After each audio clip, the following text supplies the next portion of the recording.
Well, hello. This is a movie review. I'm going to talk about Project Hail Mary. It's not something I normally reserve a video for, but for a movie like this, I don't really want to spoil it, and I thought, why not? I liked it. It's a good movie. Okay, that's the review. Thanks. No, so I'm not, obviously, I'm not a professional at this sort of thing. Maybe you can tell. But I do, I do like movies, and I like space movies a lot. So I've been meaning to watch this one for a while, but I hadn't had a chance until it was on streaming. As you can see here, Ryan Gosling plays one of the Beach Boys circa 1976.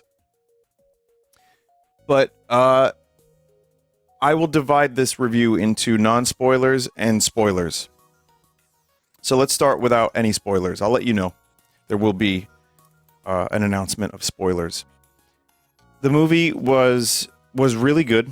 I liked it a lot. I thought it was really well shot. I thought the soundtrack was great. There were some really nice little moments that I really I enjoyed from the soundtrack, and there was some Beatles in there. Speaking of Beach Boys, Dennis Wilson is actually in the soundtrack. There's a really great song that it's like the perfect moments, and they're just in the right spots.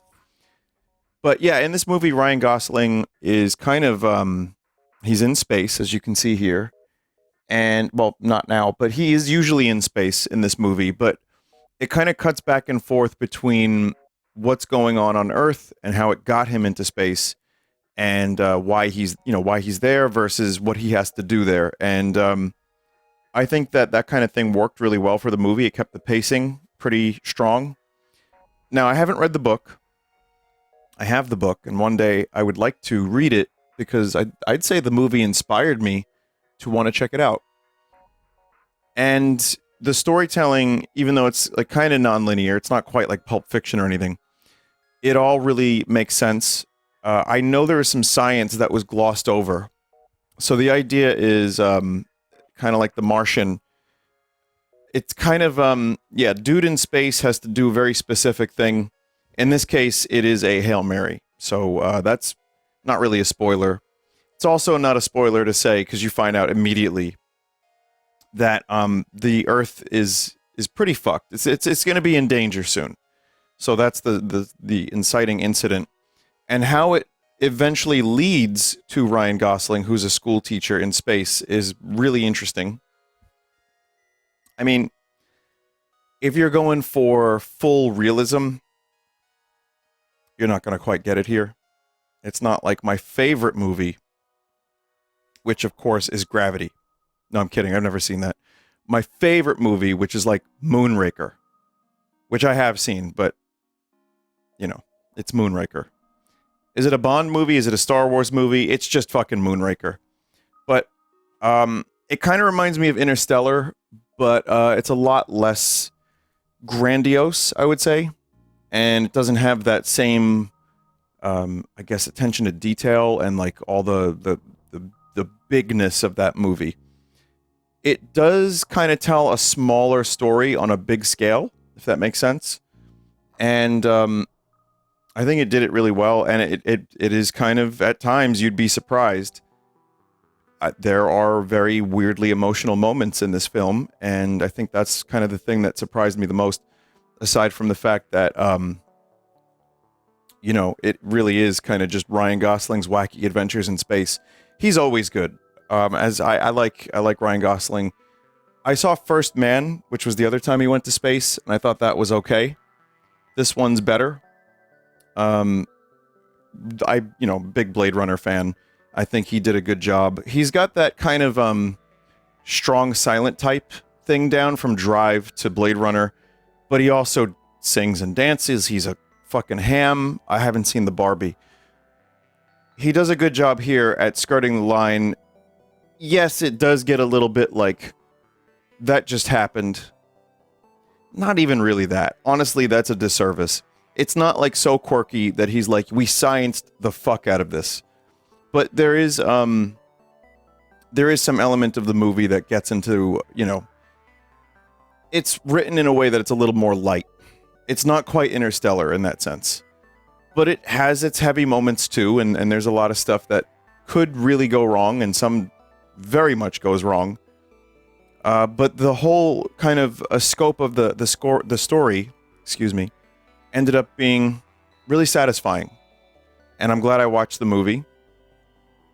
You know, the movie isn't a dark mess. There's a lot of CG. There's a lot of practical stuff. Way more practical stuff than I expected, especially for another character that's a bit of a spoiler. I'm not quite looking at this trailer as we speak, so I don't know what they've shown yet. But there's some really impressive sets and practical elements. And when there's CG, it's mostly really well done. There's a couple moments where I was like, okay. But, I mean, that's the least you would expect. But it is definitely a lighter space movie, and it definitely works. So I liked it a lot. Spoilers?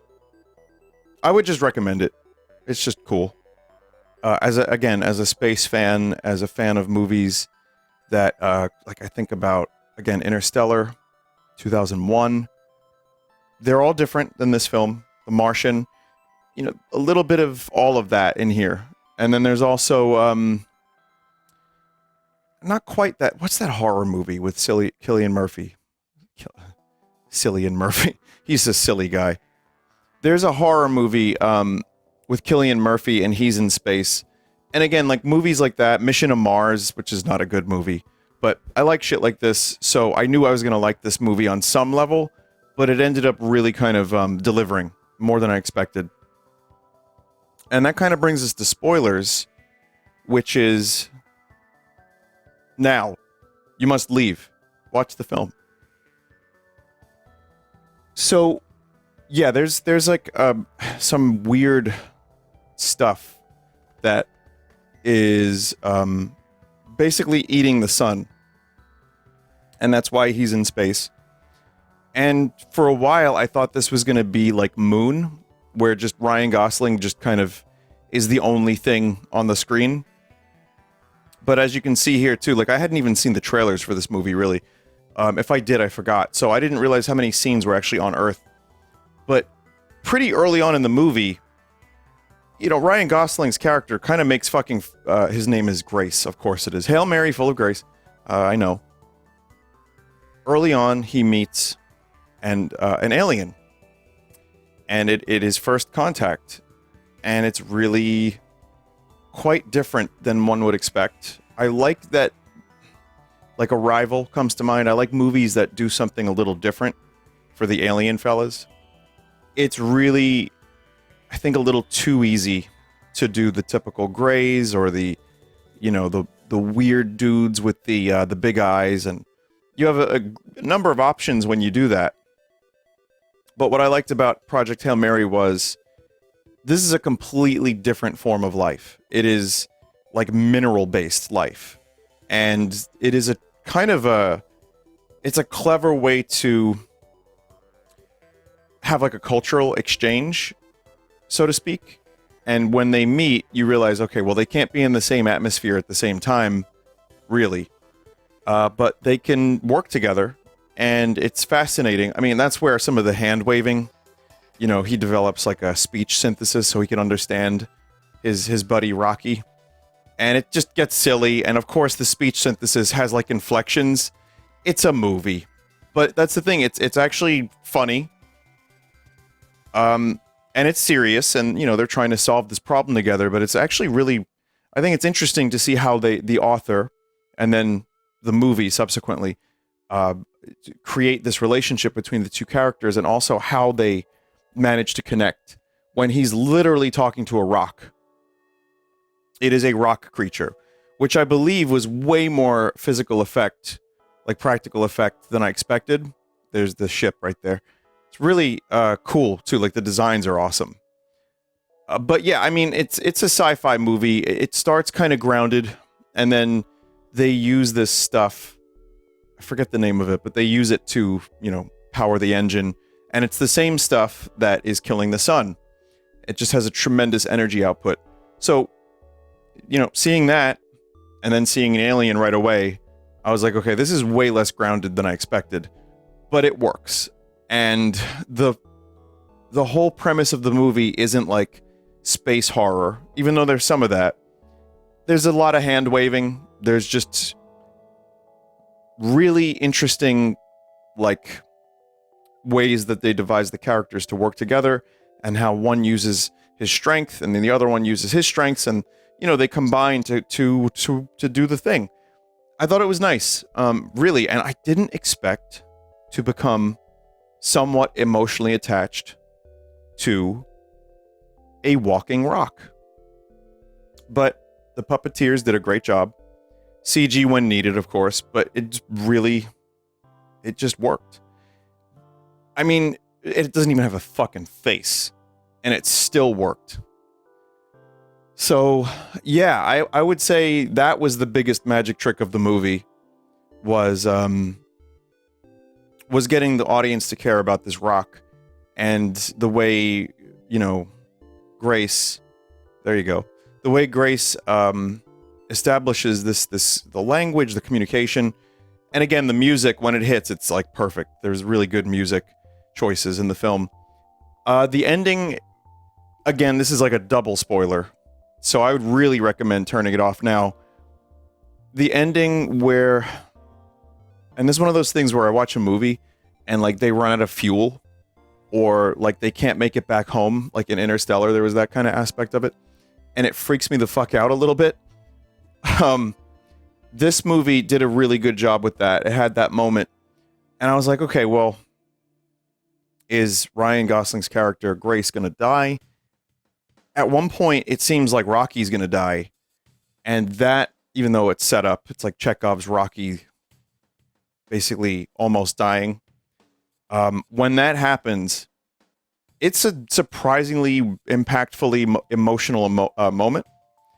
But then later on, he runs out of fuel. So even though they figured out how to solve this problem, even though they figured out how to work together, how to save their own respective planets, I was like, okay, Gosling's dead. Or Rocky's dead. But they end up finding a different way to end the film, which involves him going to Rocky's home planet, and they build him like a little terrarium, and then he's teaching rocks. So, yeah, it definitely was a surprising movie. It was fun. It had some good space stuff. Some of it made no goddamn sense. Didn't matter. Still entertaining. I like The Rock. If The Rock was in this, it would have been awful. But the little fella, you know what I'm talking about. Yeah, he was good. So,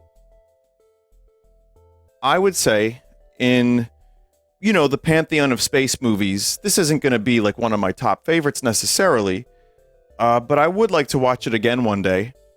And I think it's just a really well done movie. I know Gosling was pretty involved and was a fan of the book and everything. And I gotta say, dude makes some good stuff, and he's able to deliver. And all the, all the departments here worked. It was very, it was good. Oh, and here's the thing. Phil Lord and Christopher Miller directed this movie, and they got kicked off the Han Solo movie. And I really want to know what their version of that movie was like. Because I actually kind of like Solo a little bit. There's stuff about it I like, because it's a little more low stakes. But I'm wondering, maybe their movie would have been better than what we got. Because clearly they can direct a movie. So anyway, that's Project Hail Mary. Thank you for listening. I would just say watch it. Yeah, check it out, see if you like it. I think mileage may vary to an extent, but overall, I'd say it's a broad enough movie that focuses on the relationship between these two characters to the point where pretty much anybody can get something out of it and enjoy it. So that's what I liked about it. So, yeah. Anyway, thank you for watching. And I hope you can all explore the cosmos with your favorite rock. the pet rock was not as stupid of an idea as I had initially thought. Just saying.